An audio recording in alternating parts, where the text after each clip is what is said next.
Namaskar. So today the topic of our discussion is the energy stored in a coupled circuit. Okay. So as far as today's topic is concerned, we are going to just simplify the how we can find the total energy that is stored in case of a coupled circuit, and going to take one example to find the total energy stored in a circuit. Okay. So let's say we are having a magnetically coupled circuit, that is one coil is having the inductance L1 and another coil that is having the inductance L2. The voltage is applied to this is given as V1, and due to this the voltage is induced, that is V2. Here the direction of current is in clockwise direction, it is I1 and I2. Also the dots are already pressed, and the mutual inductance between this coil is given as a M. Now if you want to write the energy stored in inductor stored in an inductor, and that is given by W is equal to 1/2 Li square. So we know that the energy stored in a case of an inductor that can be represented as W is equal to 1/2 Li square. Now to determine the energy that is stored in a magnetically coupled coil, we have to let us consider this circuit, and we are assuming that the current I1 and current I2 initially they are 0. So initially the value of current I1 and current I2 is 0. That is why we can say that the energy that is stored initially is 0. Now what we are doing, we are allowing the value of I1 to be increased from the value 0 to E1. So we are increasing the value of I1 from 0 to I1 while maintaining the value of I2 same, I2 is equal to 0. And in that case power in coil 1, in that case power in coil 1, it can be given as P1T. Okay, so power in coil 1, that is P1T, is equal to nothing but your V1 multiplied by current I1. Okay, we are changing the value from 0 to I1. So power P1T is nothing but your V1 multiplied by I1, and V1 is nothing but your voltage across the inductor L1, and that can be represented as L1 di1 by dt. Okay, multiply by I1 as it is. So this is your equation of when current is changing from 0 to I1, in that case power in coil 1 only. Okay, so we can say the energy that is stored in this circuit is given by, let's say W1, because it is only associated with the coil 1. That is why let's say W1 is equal to integration of P1 dt. Okay, this is the instantaneous value. So if you want to find the total value, then you have to take the integration from 0 to I1. Okay, so 0 to I1, and P1 is nothing but your this L1 I1 di1 by dt. Okay, so this dt and dt will be cancelled out. Your L1 is constant, so value of W1 will be, L1 is constant, 0 to I1 di1. So integration of I1 with respect to I1 will be I1 square, and if you apply the limit, okay, it will be I1 square by 2, and if we apply the limit 0 and I1, in that case W1 can be written as 1/2 L1 I1 square. Okay, this is the energy stored when your current is changing from 0 to I1.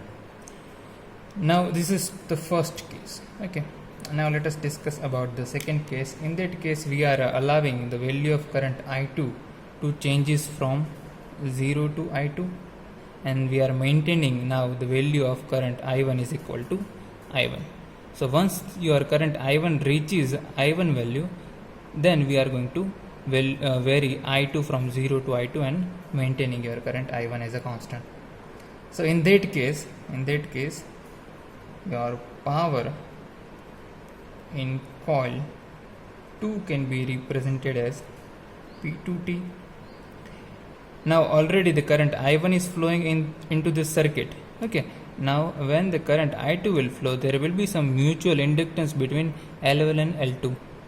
Initially, when the current I1 was flowing into this circuit, at that time the value of current I2 is 0. That is why no mutual inductance. But now there is already current I1 is flowing. In that case, there will be mutual inductance M. So your total power in coil 2 will be power here plus power here, and that will be your current in this case is I1, and the voltage induced is the mutually induced voltage that can be represented as M12. Okay, voltage in coil 1 due to 2 multiplied by the change in current, that is due to change in current I2, plus simply your current I2 multiplied by V2. Okay, so this will be your power in coil 2. So just to put the value of V2 is nothing but again your inductor L2 multiplied by change in current di2 by dt. So I1 M12 di2 by dt plus I2 constant L2 di2 by dt. Okay, this will be your instantaneous power. And if you want to find the energy that is stored in the circuit, so energy stored, let's say it is represented by W2. So if you integrate with the having limits 0 to I2, okay, integrate 0 to I2, the first term is M12 I1 di2 by dt plus integrate 0 to I2 L2 di2 by dt. Okay, now this is your constant, M12 is constant. Okay, and same way here it will be dt right here, also dt, this dt will be cancelled. Okay, so here we are taking integration with respect to I2, so your I1 also will be constant. Here your L2 is constant, we have to integrate this. In that case it will be I2 only. So I am directly writing that integration part will be M12, your current will be I1 multiplied by I2 plus the next term will be, I have made one mistake, that is here it will be capital I1. Okay, in place of small I1 it will be capital I1. Okay, same if you just L2 will be constant, and if you just do the integration, in that case it will be 1/2 L I square only. Okay, this will be your W2. So this is the energy stored in coil 1, and this expression is nothing but your energy stored in coil 2. Now the total energy that is stored in a circuit when both current I1 and I2 have reached the constant value, that is I1 and I2. In that case the total W is nothing but W1 plus W2. So you just add both this equation. Okay, let's say this equation number 2, this is number 3, this is number 4. So just add equation number 2 and 4. In that case your total W can be written as 1/2 L1 I1 square plus this M12 I1 I2 plus 1/2 L2 I2 square. Okay, so this will be equation number 5, that is total energy stored in the circuit. Okay, now here we have considered one case, that is we are just increasing the value of I1 first, then increasing the value of I2. Now if we reverse the order by which the current reaches their final value, so that is if we increase the current I2, that is from 0 to capital I2 first, and then your value of current I1 from 0 to capital I1. In that case, the total energy that is stored in a circuit can be given as the same equation will be there, but there is a minor change, that is nothing but your value of this is going to change. Here it is M12, in that case it will be M21. So we are just writing that equation. Same way you can find it. Okay. So only the change is in place of M12 it will be M21. If we first just take the current I2 from 0 to I2, and then we are going to increase your current I1. Okay. In that case you are going to have equation number 6. Okay. So since the total energy that should be the same regardless how we reach the final condition, so by comparing above equation, so if we just compare this equation, in that case we might land to this, that is M is equal to M12 is equal to M21, because the total energy that is going to be stored in both the cases, if we just increase first I1 or we increase first I2, it will be same. So if you just equate 5 is equal to 6, in that case these all terms will be cancelled out. In that case we can know that M21 is nothing but M12, that can be represented as M.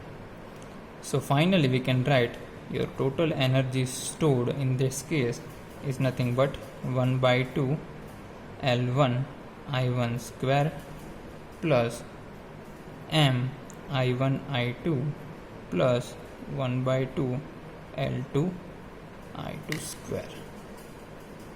Okay, so this will be equation 7, that is your total energy stored in above circuit. Okay, so it is very easy, so you can find it. So now from this equation it was derived based on the assumption that current in both these coils are entered at the dotted terminal. So the direction of current is, you can see that here we have placed 2 dots. Okay, so at dotted terminal the direction is entering this dotted terminal. Same here, the direction you can see it is entering the dotted terminal.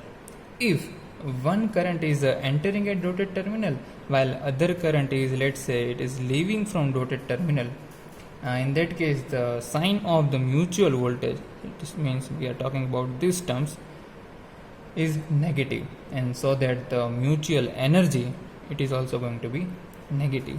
So in that case, when the direction of current is opposing to each other, so it means your current is going to enter at one terminal in one coil, and in other case your current is going to leave from the dotted terminal. In that case this equation can be written as W is equal to 1/2 L1 I1 square. Here in place of plus it will be minus. Okay, so that is why this minus M I1 I2 plus 1 by 2 L2 I2 square. Okay, so this will be in case of dot is placed in opposite side, or your current is entering and leaving from each another coil. Okay, so also your value of I1 and I2 are the arbitrary values, so they may be replaced by your current I1, that is your I1 and I2. Okay, that will give you the instantaneous value. Okay, so you can either represent it by plus this or minus this in the both of the cases. It depends on the direction of the current. Okay, so now let's say the positive sign is selected. In that case the mutual term, so if both currents enters or leave the dotted terminals of the coil, so the negative sign is selected otherwise. So if both the current is enter from dotted terminal or both the currents leave from your dotted terminal, in that case this equation is selected. So now let us establish an upper limit for this mutual voltage M. So let me just use. Okay, so we are interested to establish an upper limit for the mutual voltage. Okay, so let's say the energy and that is stored in the circuit be negative, because your it means the energy stored in a circuit cannot be negative. Okay, here I just missed cannot be negative. So this is very important. Your circuit cannot be negative because you are having all passive elements. You are having all passive elements. In that case, your energy stored will never become negative. So therefore, we can write that your 1/2 Li square. Let us consider for minus, because although in case of plus it is always become positive. 1/2 L2 I2 square, it will be greater than or equal to 0. Now here if you want to just convert this equation in complete square form, so let us add and subtract by I1 I2 under root of L1 L2. Okay, so if you just in this equation, let's say the equation number, it will be 7, this equation let's say 8 and 9. So in equation number 9, if you add and subtract by this factor, okay, so it is 1/2 L1 I1 square, 1/2 L2 I2 square. So if you want to make complete square, in that case if you add this term, it will be a complete square, and that can be represented by 1/2 I1 under root L1 minus I2 under root L2 whole square. Okay, in same term the I1 and I2 will be common in both this term. That is why we are taking it minus I1 I2 outside, and the rest of the term will be under root L1 L2 and this minus M. Okay, this should be greater than 0. Let's say this is equation number 10. Okay, so I hope it is very clear. We are just adding one term and subtracting to make the complete square. Now we know that this term will never going to be negative, because if it is the minus value, in that case if you do the square of that value, it will be positive. It will be if this value is positive, in that case we don't have to worry. So this term, this particular term will never become negative. At least it can be 0. So therefore the second term of this equation must be greater than 0. Okay, this term should be greater than 0. So for this equation to become 0, this sum should be greater than 0. So we can write that your L1 L2 minus M, it should be greater than 0, and from this we can write your value of M, it should be less than or equal to under root L1 L2. Okay, so thus your mutual inductance, so the value of your this mutual inductance cannot be greater than the geometric mean of your self inductances of the coils, that is L1 and L2. So this will not going to be greater than, okay, than your L1 and L2.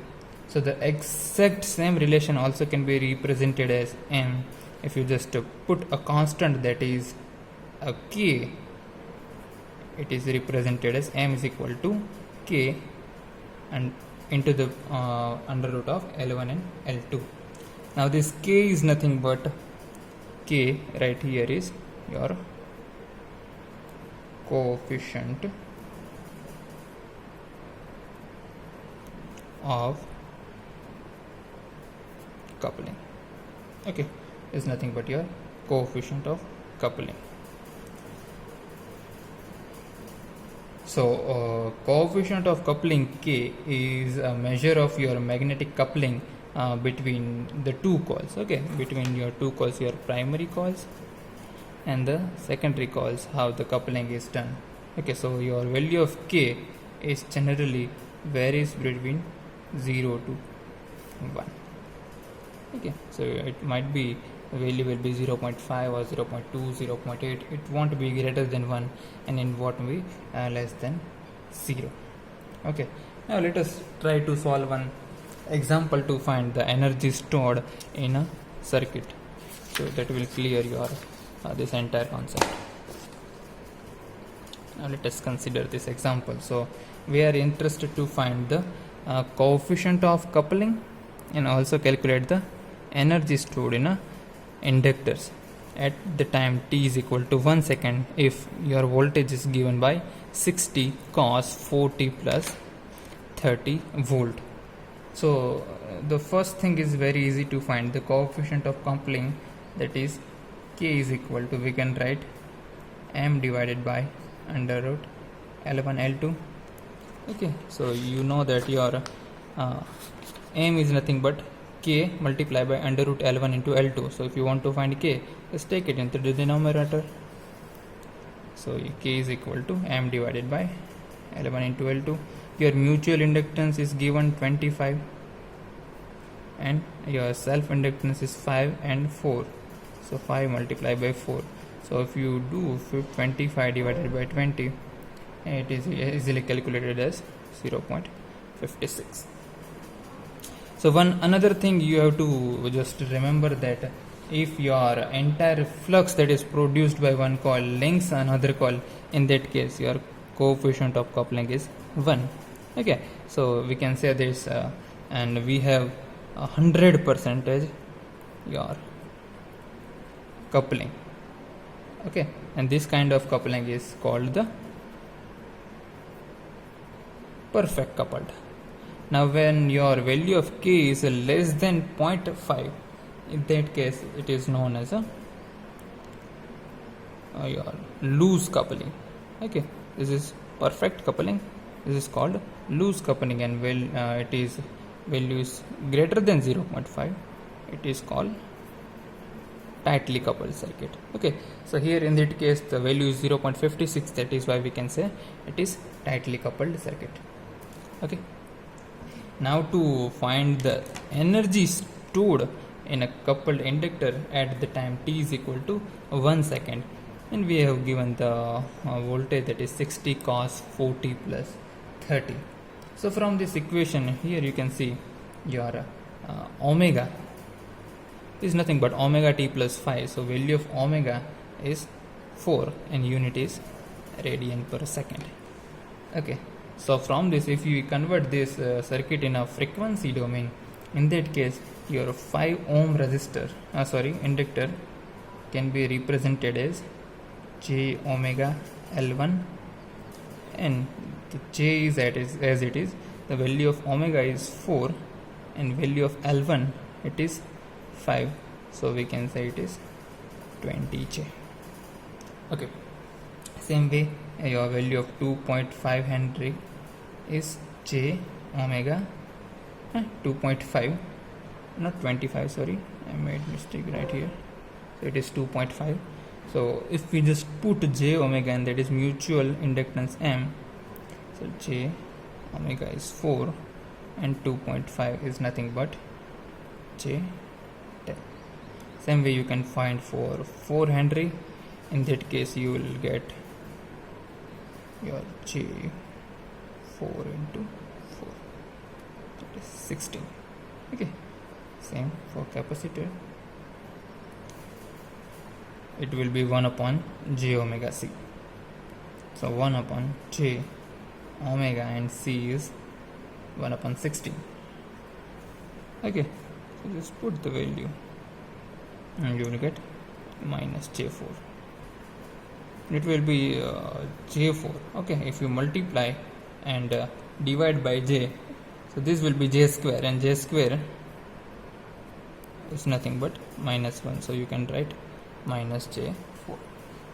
Okay, So that is how we have converted this into frequency domain, and we can write this current in this is I1, here the current is I2, your this value, okay, now can be written as J20 ohm, okay, because these are your XL, this is your XC, so the unit will be ohm.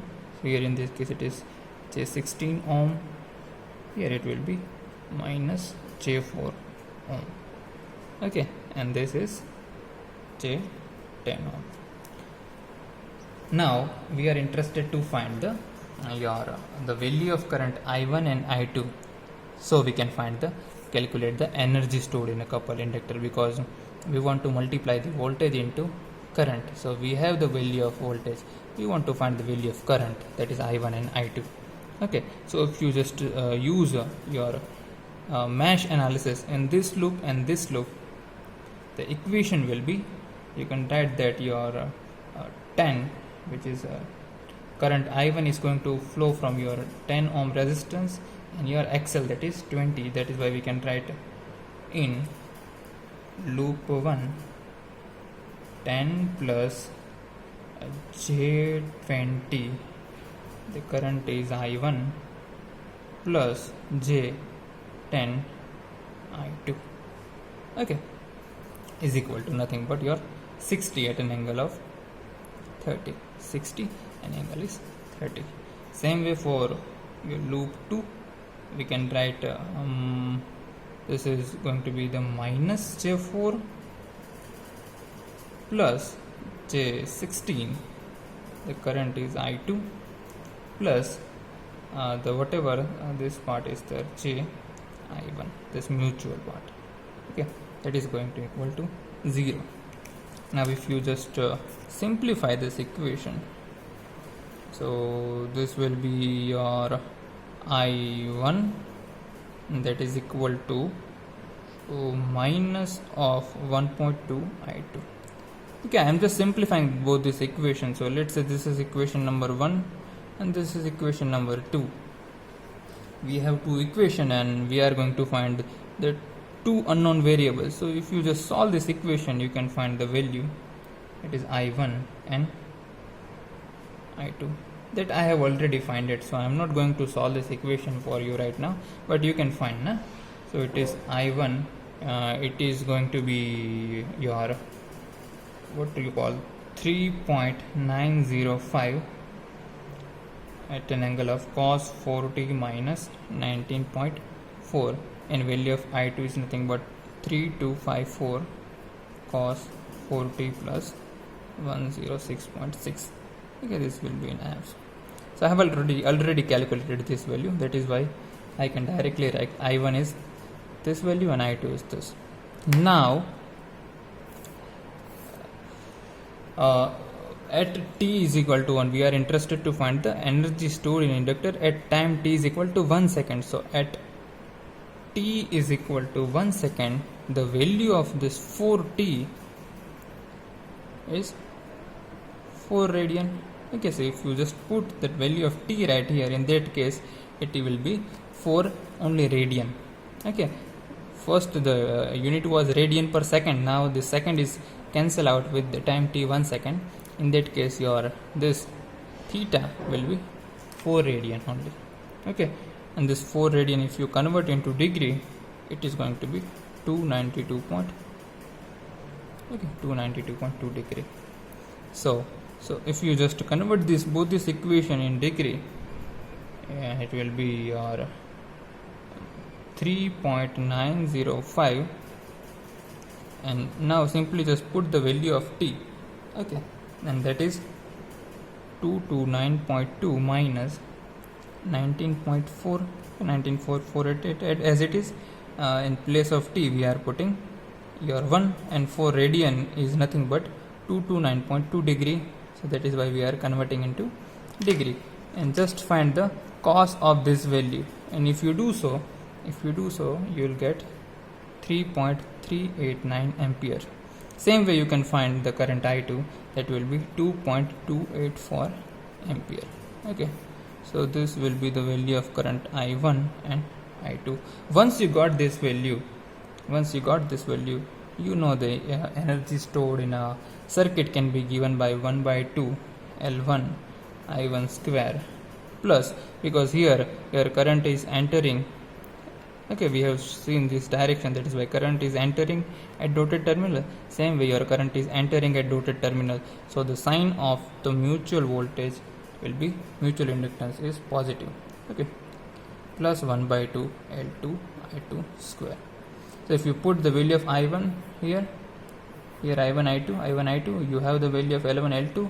If you just put the value of L1 L2 I1 I2 and M, you will get the total energy stored in inductor, that is 20.73 joule. Okay, so I hope you understand how we can step by step find the value of coefficient of coupling, and we can find the total energy that is stored in a coupled inductors. Okay, so with this we are closing today's lecture. In next lecture we are going to start the topic, that is ideal transformer. Thank you.